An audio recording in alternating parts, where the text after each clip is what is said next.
Peter Greste is live in Goma for us. Peter, what's the UN been saying about the strike? Well, in fact, we understand that they weren't so much shelling or artillery strikes, but they were airstrikes. The UN is telling us that they sent 3 helicopter gunships alongside 2 gunships from the Congolese army, also known as the FARDC. Now, the UN is saying that they were preemptive strikes, that they weren't in response to any attack by the rebel positions. We don't know what the outcome of those strikes was. Excuse me. The UN won't even confirm exactly what those locations were. But the UN ambassador, the UN Special Representative to the region, Ambassador Roger Meese, has just been giving a news conference in which he defended the actions. He was saying that the UN had information that suggested that the rebels were continuing to move troops into positions that threaten the city of Goma.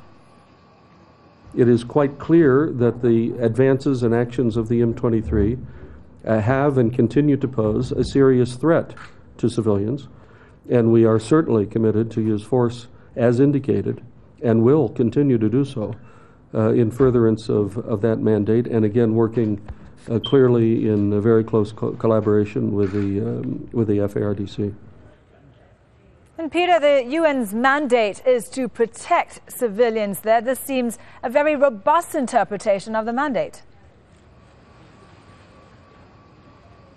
Certainly seems that way. What we've seen over the past week or so that we've been covering this story has been a very forward, very aggressive-looking UN operation.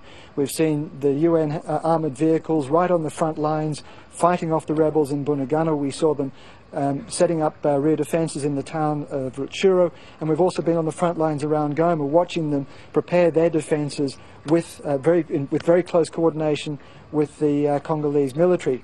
So it certainly looks to be a much more aggressive UN than we've seen, but I asked Ambassador Meese in that news conference whether he felt that it was an aggressive interpretation. He insisted that this really is simply a consistent continuation of the kind of policy that they've adopted throughout. He said that they had conducted similar strikes in the past, but I have to say that this certainly does look to me at least to be a much more forward-looking, much more aggressive UN than we've seen for a long time. Peter, thank you very much. Peter Greste live for us in Goma in North Kivu province.